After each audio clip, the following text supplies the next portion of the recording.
इतिहास। भारत का इतिहास।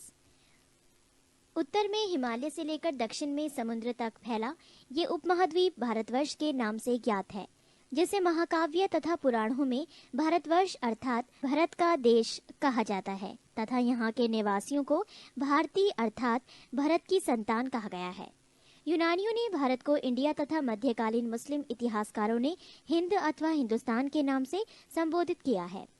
भारतीय इतिहास को अध्ययन की सुविधा के लिए 3 भागों में बांटा गया है: प्राचीन भारत, मध्यकालीन भारत एवं आधुनिक भारत। प्राचीन भारत। 1. प्राचीन भारतीय इतिहास के स्रोत।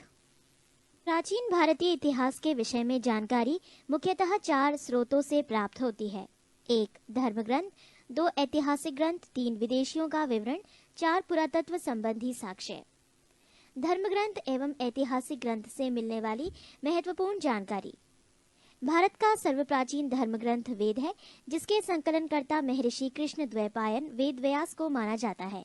वेद 4 हैं: ऋग्वेद, यजुर्वेद, सामवेद एवं अथर्ववेद। ऋग्वेद ऋचाओं के क्रमबद्ध ज्ञान के संग्रह को ऋग्वेद कहा जाता है। इसमें 10 मंडल, 1028 सूक्त, वाल खिल्य पाठ के 11 सूक्तों सहित एवं 10,462 ऋचाएं हैं। इस वेद के ऋचाओं के पढ़ने वाले ऋषि को होत्र कहते हैं। इस वेद से आर्य की राजनीतिक प्रणाली एवं इतिहास के बारे में जानकारी मिलती है। विश्वामित्र द्वारा रचित ऋग्वेद के दूसरे मंडल में सूर्य देवता सावित्री को समर्पित प्रसिद्ध गायत्री मंत्र है। इसके 9वें मंडल में देवता सोम का उल्लेख है। इसके 8वें मंडल की हस्तलिखित ऋचाओं को खिल कहा जाता है। चातुर्वर्णीय समाज की कल्पना का आदि स्रोत ऋग्वेद के 10वें मंडल में वर्णित पुरुष सूक्त है, जिसके अनुसार 4 वर्ण ब्राह्मण, क्षत्रिय, वैश्य तथा शूद्र आदि पुरुष ब्रह्मा के क्रमशः मुख, भुजाओं, जंघाओं और चरणों से उत्पन्न हुए। नोट: धर्मसूत्र 4 प्रमुख जातियों की स्थितियों, व्यवसायों, दायित्वों, कर्तव्यों तथा विशेष अधिकारों में स्पष्ट विभेद करता है। वामन अवतार के 3 पगों के आख्यान का प्राचीनतम स्रोत ऋग्वेद है। ऋग्वेद में इंद्र के लिए 250 तथा अग्नि के लिए 200 ऋचाओं की रचना की गई है। नोट: प्राचीन इतिहास के साधन के रूप में वैदिक साहित्य में ऋग्वेद के बाद शतपथ ब्राह्मण का स्थान है। यजुर्वेद सस्वर पाठ के लिए मंत्रों तथा बलि के समय अनुपालन के लिए नियमों का संकलन यजुर्वेद कहलाता है। इसके पाठककर्ता को अर्धवयु कहते हैं। ये एक ऐसा वेद है जो गद्य एवं पद्य दोनों में है। सामवेद ये गाई जा सकने वाली ऋचाओं का संकलन है। इसके पाठ्यकर्ता को उद्रात्र कहते हैं। इसे भारतीय संगीत का जनक कहा जाता है। पृष्ठ 2। अर्थवेद। अर्थवा ऋषि द्वारा रचित इस वेद में रोग निवारण, तंत्र मंत्र, जादू टोना, शाप वशीकरण, आशीर्वाद, स्तुति, प्रायश्चित, औषधि, अनुसंधान, विवाह, प्रेम, राजकर्म, मातृभूमि, महात्म्य आदि विविध विषयों से संबद्ध मंत्र तथा सामान्य मनुष्यों के विचारों, विश्वासों, अंधविश्वासों इत्यादि का वर्णन है। इसमें सभा एवं समिति को प्रजापति की 2 पुत्रियां कहा गया है। नोट: सबसे प्राचीन वेद ऋग्वेद एवं सबसे बाद का वेद अथर्ववेद है। वेदों को भली भांति समझने के लिए 6 वेदांगों की रचना हुई है। ये है शिक्षा, ज्योतिष, कल्प, व्याकरण, निरुक्त तथा छंद। भारतीय ऐतिहासिक कथाओं का सबसे अच्छा क्रमबद्ध विवरण पुराणों में मिलता है।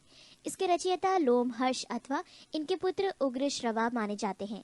इनकी संख्या 18 है, जिनमें से केवल 5 मत्स्य, वायु, विष्णु, ब्राह्मण एवं भागवत में ही राजाओं की वंशावली पाई जाती है।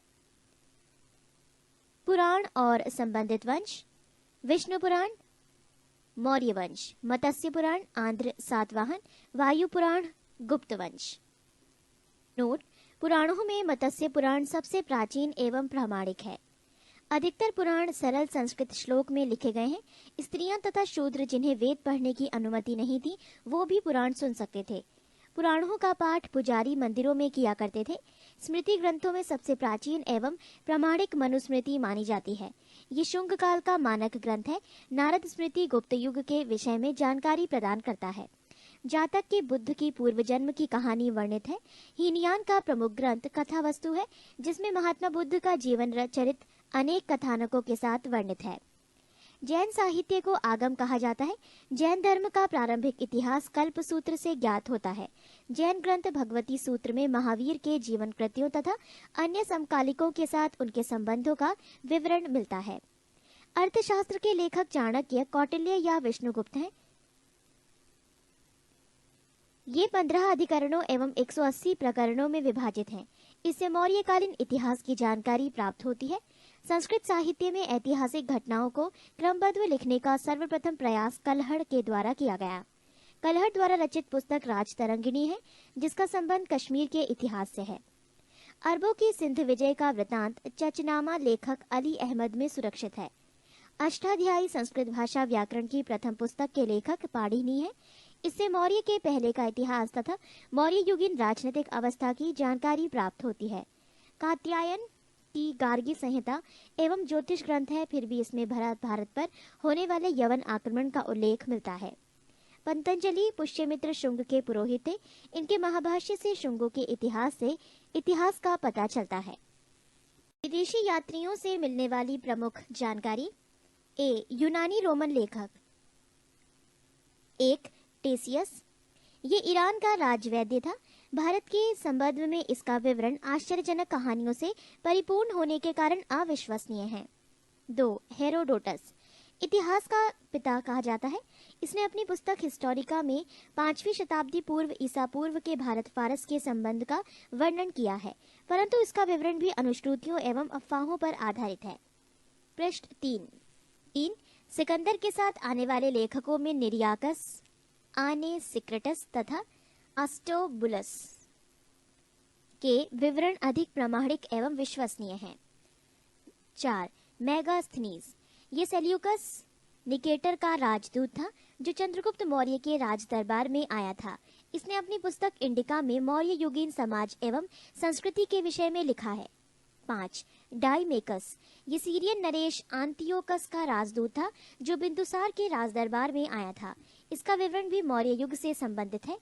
6. डायोनीसियस। ये मिस्र नरेश टॉलेमी फिलेडेल्फस का राजदूत था, जो अशोक के राज दरबार में आया था। 7. टॉलेमी। इसने 2री शताब्दी में भारत का भूगोल नामक पुस्तक लिखी। 7. प्लिनी। इसने प्रथम शताब्दी में नेचुरल हिस्ट्री नामक पुस्तक लिखी। इसमें भारतीय पशुओं, पेड़ पौधों, खनिज पदार्थों आदि के बारे में विवरण मिलता है। 9. पेरिप्लस ऑफ द इरिथ्रियन सी। इस पुस्तक के लेखक के बारे में जानकारी नहीं है। ये लेखक करीब 80 ईस्वी में हिंद महासागर की यात्रा पर आया था। इसने उस समय के भारत के बंदरगाहों तथा व्यापारिक वस्तुओं के बारे में जानकारी दी है। बी. चीनी लेखक। 1. फाहियान। ये चीनी यात्री गुप्त नरेश चंद्रगुप्त द्वितीय के दरबार में आया था। इसने अपने विवरण में मध्य प्रदेश के समाज एवं संस्कृति के बारे में वर्णन किया है। इसने मध्य प्रदेश की जनता को सुखी एवं समृद्ध बताया है। 2. संयुगन। ये 518 ईस्वी में भारत आया। इसने अपने 3 वर्षों की यात्रा में बौद्ध धर्म की प्राप्तियां एकत्रित की। 3. हुएनसांग। ये हर्षवर्धन के शासनकाल में भारत आया था। हुएनसांग 629 ईस्वी में चीन से भारतवर्ष के लिए प्रस्थान किया और लगभग 1 वर्ष की यात्रा के बाद सर्वप्रथम ये भारतीय राज्य कपिशा पहुंचा। भारत में 15 वर्षों तक ठहरकर 645 ईस्वी में चीन लौट गया। वो बिहार में नालंदा जिला स्थित नालंदा विश्वविद्यालय में अध्ययन करने तथा भारत से बौद्ध ग्रंथों को एकत्र कर ले जाने के लिए आया था। इसका भ्रमण वृतांत CU की नाम से प्रसिद्ध है, जिसमें 138 देशों का विवरण मिलता है। इसने हर्षकालीन समाज, धर्म तथा राजनीति के बारे में वर्णन किया है। इसके अनुसार सिंध का राजा शूद्र था। नोट: हुएनसांग के अध्ययन के समय नालंदा विश्वविद्यालय के कुलपति आचार्य शीलभद्र थे। 4. इत्सिंग। ये 7वीं शताब्दी के अंत में भारत आया। इसने अपने विवरण में नालंदा विश्वविद्यालय, विक्रमशिला विश्वविद्यालय तथा अपने समय के भारत का वर्णन किया है। C. अरबी लेखक। 1. अलबरूनी। ये महमूद गजनवी के साथ भारत आया था। अरबी में लिखी गई उसकी कृति किताबुल हिंद या तहकीके हिंद भारत की खोज आज भी इतिहासकारों के लिए एक महत्वपूर्ण स्रोत है। इसमें राजपूत कालीन समाज, धर्म, रीति रिवाज, राजनीति आदि पर सुंदर प्रकाश डाला गया है। डी. अन्य लेखक। 1. तारानाथ। ये एक तिब्बती लेखक था। इसने कंग्यूर तथा तंग्यूर नामक ग्रंथ की रचना की। इनसे भारतीय इतिहास के बारे में जानकारी मिलती है। 2. Marco Polo. ये 13वीं शताब्दी के अंत में पांड्य देश की यात्रा पर आया था। इसका विवरण पांड्य इतिहास के अध्ययन के लिए उपयोगी है। पुरातत्व संबंधी साक्ष्य से मिलने वाली जानकारी। 1400 ईसा पूर्व के अभिलेख बोगास कोई एशिया माइनर से वैदिक देवता मित्र, वरुण, इंद्र और नासत्य अश्वनी कुमार के नाम मिलते हैं। पृष्ठ 4। मध्य भारत में भागवत धर्म विकसित होने का प्रमाण यवन राजदूत हेलियोडोरस के वैसनगर विदिशा गरुड़ स्तंभ लेख से प्राप्त होता है। सर्वप्रथम भारतवर्ष का जिक्र हाथी गुम्फा में अभिलेख में है। सर्वप्रथम दुर्भिक्ष की जानकारी देने वाला अभिलेख सोहगोरा अभिलेख है। सर्वप्रथम भारत पर होने वाले हूण आक्रमण की जानकारी भीतरी स्तंभ लेख से प्राप्त होती है। सती प्रथा का पहला लिखित साक्ष्य एरन अभिलेख शासक भानुगुप्त से प्राप्त होती है। रेशम बुनकर की श्रेणियों की जानकारी मंदसौर अभिलेख से प्राप्त होती है। नोट: अभिलेखों का अध्ययन एपिग्राफी कहलाता है। महत्वपूर्ण अभिलेख: अभिलेख और शासक, हाथी गुम्फा अभिलेख, तिथि रहित अभिलेख, शासक कलिंगराज खाकेल, जूनागढ़ गिरनार अभिलेख, शासक रुद्रदामन, नासिक अभिलेख, शासक गौतमी बलश्री, प्रयाग स्तंभ लेख, शासक समुद्रगुप्त, एहोल अभिलेख, शासक पुलकेशन द्वितीय, मंदसौर अभिलेख, शासक मालवा नरेश यशोधर्मन, ग्वालियर अभिलेख, शासक प्रतिहार नरेश भोज, भीतरी एवं जूनागढ़ अभिलेख, शासक स्कंदगुप्त, देवपाड़ा अभिलेख, शासक बंगाल शासक विजयसेन। कश्मीरी नवपाषाणिक पुरास्थल बुजुर्गोम से गढ़तावास गड्ढाघर का साक्ष्य मिला है। इनमें उतरने के लिए सीढ़ियां होती थीं। प्राचीनतम सिक्कों को आहत सिक्के कहा जाता है। इसी को साहित्य में कारशार्पण कहा गया है। सर्वप्रथम सिक्कों पर लेख लिखने का कार्य यवन शासकों ने किया। समुद्रगुप्त की वीणा बजाती हुई मुद्रा वाले सिक्कों से उसके संगीत प्रेमी होने का प्रमाण मिलता है। अरिकेमेडु पदुचेरी के निकट से रोमन सिक्के प्राप्त हुए हैं। 2. प्रागैतिहासिक काल।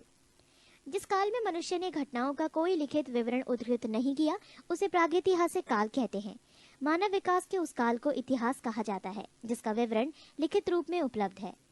आदि ऐतिहासिक काल उस काल को कहते हैं जिस काल में लेखन कला के प्रचलन के बाद उपलब्ध लेख पढ़े नहीं जा सके हैं। ज्ञानी मानव होमोसेपियस का प्रवेश इस धरती पर आज से लगभग 30 या 40 हजार वर्ष पूर्व हुआ।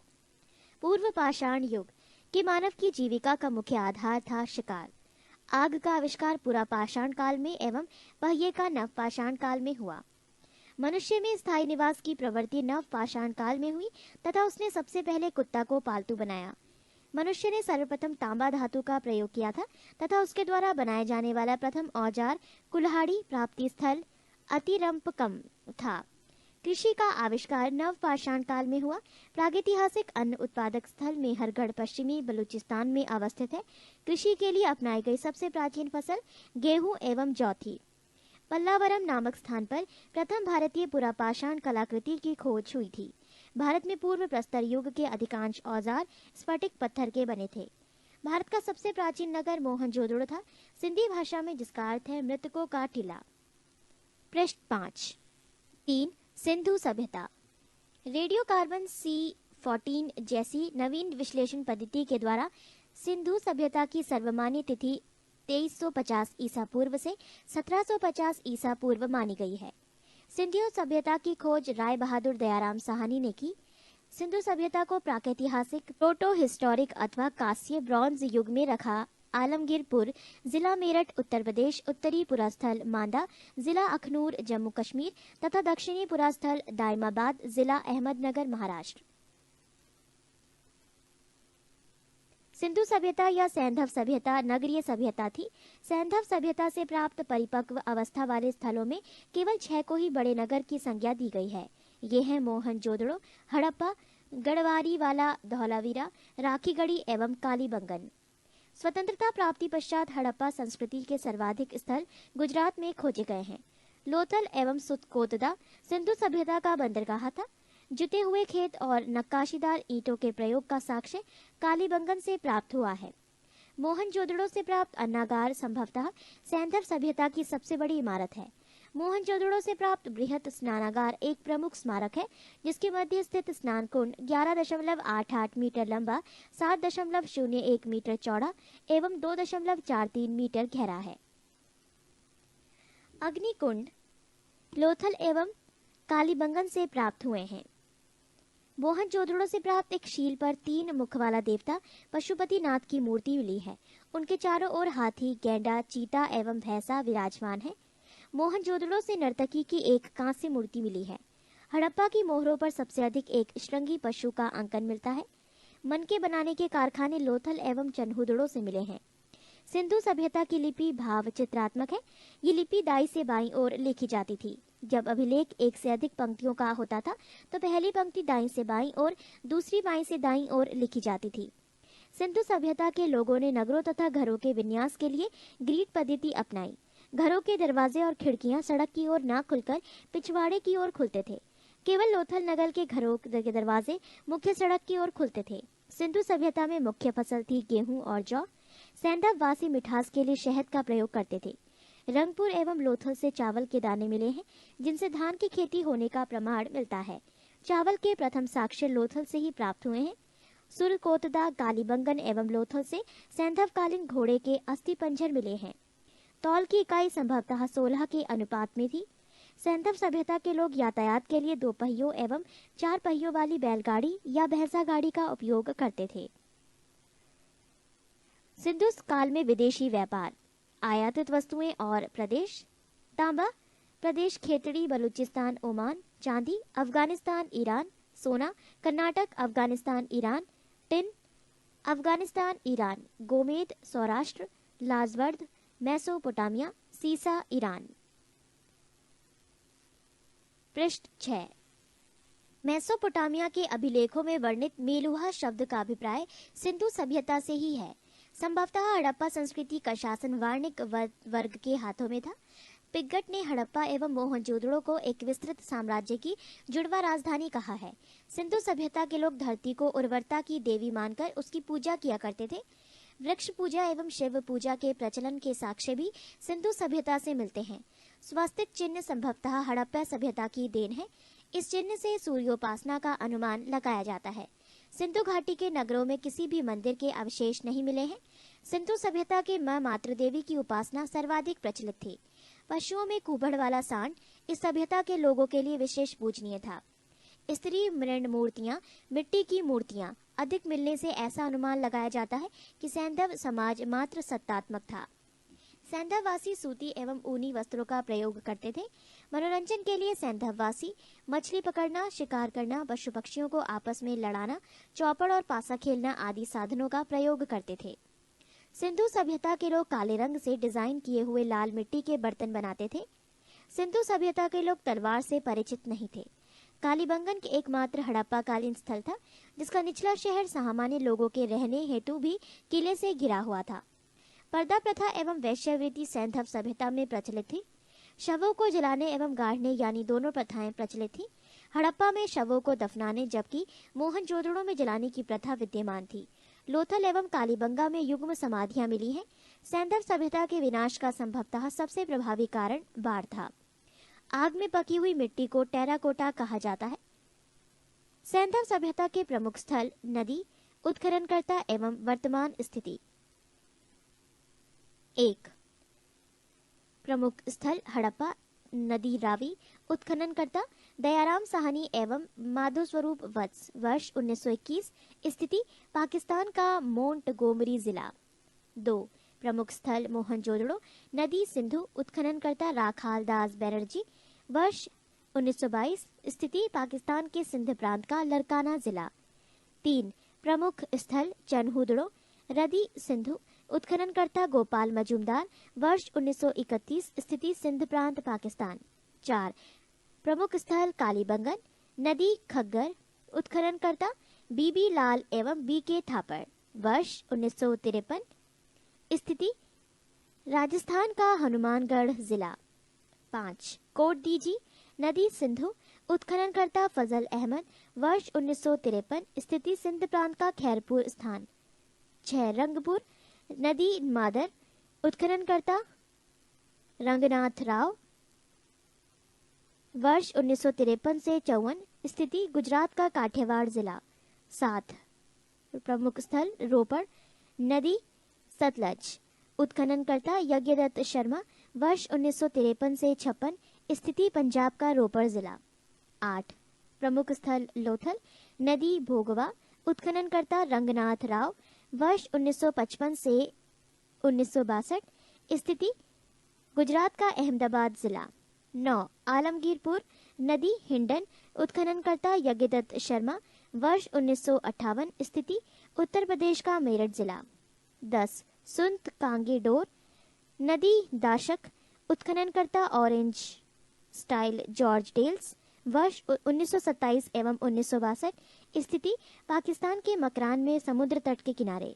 11 बनमाली नदी रंगोई। उत्खननकर्ता रविंद्र सिंह बिष्ट। वर्ष 1974 स्थिति हरियाणा का हिसार जिला। 12 प्रमुख स्थल धौलावीरा नदी नील। उत्खननकर्ता रविंद्र सिंह बिष्ट। वर्ष 1990 से 91 स्थिति गुजरात के कच्छ जिला। ये थे सैंधव सभ्यता के प्रमुख स्थल नदी उत्खननकर्ता एवं वर्तमान स्थिति। पृष्ठ 7 4 वैदिक सभ्यता। वैदिक काल का विभाजन दो भागों, एक ऋग्वैदिक काल 1500 से 1000 ईसा पूर्व और 2 उत्तर वैदिक काल 1000 से 600 ईसा पूर्व में किया गया है। आर्य सर्वप्रथम पंजाब एवं अफगानिस्तान में बसे। मैक्स मूलर ने आर्यों का मूल निवास स्थान मध्य एशिया को माना है। आर्यों द्वारा निर्मित सभ्यता वैदिक सभ्यता कहलाई। आर्यों द्वारा विकसित सभ्यता ग्रामीण सभ्यता थी। आर्यों की भाषा संस्कृत थी। आर्यों के प्रशासनिक इकाई आरोही क्रम से इन 5 भागों में बटा था: कुल, ग्राम, विश, जन, राष्ट्र। ग्राम के मुखिया ग्रामीणी एवं विश का प्रधान विशपति कहलाते थे। जन के शासक को राजन कहा जाता था। राज्य अधिकारियों में पुरोहित एवं सेनानी प्रमुख थे। सूत, रथाकार तथा कमादी नामक अधिकारी रत्नी कहे जाते थे। इनकी संख्या राजा सहित करीब 12 हुआ करती थी। पूरब दुर्गपति एवं स्पष्ट जनता की गतिविधियों को देखने वाले गुप्तचर होते थे। वाजपति गोचर भूमि का अधिकारी होता था। उग्र अपराधियों को पकड़ने का कार्य करता था। सभा एवं समिति राजा को सलाह देने वाली संस्था थी। सभा श्रेष्ठ एवं संभ्रांत लोगों की संस्था थी, जबकि समिति सामान्य जनता का प्रतिनिधित्व करती थी। इसके अध्यक्ष को ईशान कहा जाता था। युद्ध में कबीले का नेतृत्व राजा करता था। युद्ध के लिए गविष्टि शब्द का प्रयोग किया गया है, जिसका अर्थ है गायों की खोज। 10 राज्य युद्ध का उल्लेख ऋग्वेद के 7वें मंडल में है। ये युद्ध परशणी रावी नदी के तट पर सुदास एवं 10 जनों के बीच लड़ा गया, जिसमें सुदास विजय हुआ। ऋग्वैदिक समाज 4 वर्णों में विभक्त था। ये वर्ण थे ब्राह्मण, क्षत्रिय, वैश्य और शूद्र। ये विभाजन व्यवसाय पर आधारित था। ऋग्वेद के 10वें मंडल के पुरुष सूक्त में चतुर्वर्णी का उल्लेख किया गया है। इसमें कहा गया है कि ब्राह्मण परम पुरुष के मुख से, क्षत्रिय उनकी भुजाओं से, वैश्य उनकी जांघों से एवं शूद्र उनके पैरों से उत्पन्न हुए हैं। आर्यों का समाज पितृ प्रधान था। समाज की सबसे छोटी इकाई परिवार या कुल थी, जिसका मुखिया पिता होता था, जिसे कुलप कहा जाता था। स्त्रियां इस काल में अपने पति के साथ यज्ञ कार्य में भाग लेती थीं। बाल विवाह एवं पर्दा प्रथा का प्रचलन नहीं था। विधवा अपने मृतक पति के छोटे भाई देवर से विवाह कर सकती थी। स्त्रियां शिक्षण ग्रहण करती थी। ऋग्वेद में लोपा मुद्रा, घोषा, सिक्ता, आपला एवं विश्वास जैसी विदुषी स्त्रियों का वर्णन है। उपनिषदों की कुल संख्या है 108, महापुराणों की संख्या है 18 और वेदांग की संख्या है 6। ये थी इनसे जुड़ी कुछ जानकारी। जीवन भर अविवाहित रहने वाली महिलाओं को अमाजु कहा जाता था। आर्यों की मुख्य पेय पदार्थ सोमरस था। ये वनस्पति से बनाया जाता था। आर्य मुख्यतः 3 प्रकार के वस्त्रों का उपयोग करते थे: 1 वास, 2 हदिवास और 3 ऊष्णीश। अंदर पहनने वाले कपड़े को नीवी कहा जाता था। आर्यों के मनोरंजन के मुख्य साधन थे संगीत, रथदौड़, घुड़दौड़ एवं ध्रुत कीर्णा। इनसे जुड़ी कुछ और जानकारी। दिशा उत्तर वैदिक शब्द और राजा का नाम। दिशा पूर्व उत्तर वैदिक शब्द प्राची, राजा का नाम सम्राट। दिशा पश्चिम उत्तर वैदिक शब्द प्रतीची, राजा का नाम स्वराष्ट्र। दिशा उत्तर उत्तर वैदिक शब्द उदीची, राजा का नाम विराट। दिशा मध्य दक्षिण उत्तर वैदिक शब्द कुछ नहीं, राजा का नाम राजा भोज। ये थी कुछ अन्य जानकारी। पृष्ठ 8। आर्यों का प्रमुख व्यवसाय पशुपालन एवं कृषि था। गाय को अधन्य न मारे जाने योग्य पशु को श्रेणी में रखा गया था। गाय की हत्या करने वाले या उसे घायल करने वाले के लिए वेदों में मृत्युदंड अथवा देश से निकाले की व्यवस्था की गई है। प्रमुख दर्शन एवं उसके प्रवर्तक। दर्शन और प्रवर्तक। चार्वाक प्रवर्तक चार्वाक, योग प्रवर्तक पतंजलि, सांख्य प्रवर्तक कपिल, न्याय प्रवर्तक गौतम, पूर्व मीमांसा प्रवर्तक जैमिनी, उत्तर मीमांसा प्रवर्तक बादरायण, वैशेविक प्रवर्तक कणाद या उलूक। आर्य का प्रिय पशु घोड़ा एवं सर्वाधिक प्रिय देवता इंद्र थे। आर्यों द्वारा खोजी गई धातु लोहा थी, जिसे श्याम अयस कहा जाता था। तांबे को लोहित अयस कहा जाता था। व्यापार हेतु दूर दूर तक जाने वाला व्यक्ति को पढ़ी कहते थे। लेन देन में वस्तु विनिमय की प्रणाली प्रचलित थी। ऋण देकर ब्याज लेने वाला व्यक्ति को वैकनॉट सूदखोर कहा जाता था। मनुष्य एवं देवता के बीच मध्यस्थ की भूमिका निभाने वाले देवता के रूप में अग्नि की पूजा की जाती थी। ऋग्वेद में उल्लिखित सभी नदियों में सरस्वती सबसे महत्वपूर्ण तथा पवित्र मानी जाती थी। ऋग्वेद में गंगा और यमुना का उल्लेख सिर्फ एक बार हुआ है। उत्तर वैदिक काल में इंद्र के स्थान पर प्रजापति सर्वाधिक प्रिय देवता हो गए थे। उत्तर वैदिक काल में राजा के राज्याभिषेक के समय राजसूय यज्ञ का अनुष्ठान किया जाता था। उत्तर वैदिक काल में वर्ण व्यवस्था के बजाय जन्म के आधार पर निर्धारित होने लगे थे। उत्तर वैदिक काल में हल को सिरा और हल रेखा की सीता कहा जाता था।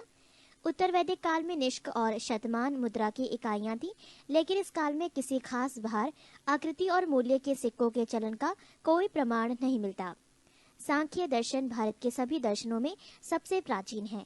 इसके अनुसार मूल तत्व 25 हैं, जिनमें प्रकृति पहला तत्व है। सत्यमेव जयते मुंडकोपनिषद से लिया गया है। इसी उपनिषद में यज्ञ की तुलना टूटी नाव से की गई है। गायत्री मंत्र सवित्र नामक देवता को संबोधित है, जिसका संबंध ऋग्वेद से है। उत्तर वैदिक काल में कौशाम्बी नगर में प्रथम बार पक्की ईंटों का प्रयोग किया गया है। महाकाव्य 2 हैं, महाभारत एवं रामायण। महाभारत का पुराना नाम जय संहिता है। ये विश्व का सबसे बड़ा महाकाव्य है। गोत्र नामक संस्था का जन्म उत्तर वैदिक काल में हुआ। ऋग्वैदिक कालीन नदियां। प्राचीन नाम कृंभ, आधुनिक नाम कुर्रम। कुंभा, आधुनिक नाम काबुल। वितस्ता, आधुनिक नाम झेलम। आस्किनी, आधुनिक नाम चिनाब। परपशनी, आधुनिक नाम रावी। शतुद्री, आधुनिक नाम सतलज। विपाशा, आधुनिक नाम व्यास। सदानीरा, आधुनिक नाम गंडक। दृष्टद्रुति, आधुनिक नाम घग्गर। गोमती, आधुनिक नाम गोमल। सुवस्तु, आधुनिक नाम स्वात। ऋग्वैदिक कालीन देवता। देवता इंद्र, संबंध युद्ध का नेता एवं वर्षा का देवता। अग्नि, देवता एवं मनुष्य के बीच मध्यस्थ। वरुण, पृथ्वी एवं सूर्य के निर्माता। समुद्र का देवता, विश्व के नियामक एवं शासक। सत्य का प्रतीक, ऋतु परिवर्तन एवं दिन रात का कर्ता। द्यौ, आकाश का देवता, सबसे प्राचीन। सोम, वनस्पति देवता। उषा, प्रगति एवं उत्थान देवता। आश्विन, विपत्तियों को हरने वाला देवता। पूषण, पशुओं का देवता। विष्णु, विश्व के संरक्षक एवं पालनकर्ता। मरुत, आंधी तूफान का देवता। पृष्ठ 9। आज महाजन पदों का उदय। बुद्ध के जन्म के पूर्व 6ठी शताब्दी ईसा पूर्व में भारतवर्ष 16 जनपदों में बटा हुआ था। इसकी जानकारी हमें बौद्ध ग्रंथ अगुंतर निकाय से मिलती है। 1. महाजनपद अंग, राजधानी चंपा। क्षेत्र आधुनिक स्थान भागलपुर, मुंगेर, बिहार। 2. मगध, राजधानी गिरिब्रज राजगृह। क्षेत्र पटना, गया, बिहार। 3. काशी, राजधानी वाराणसी। क्षेत्र वाराणसी के आसपास उत्तर प्रदेश। 4. महाजनपद वत्स, राजधानी कौशाम्बी। क्षेत्र इलाहाबाद के आसपास उत्तर प्रदेश। 5. महाजनपद वज्जी, राजधानी वैशाली, विदेह और मिथिला।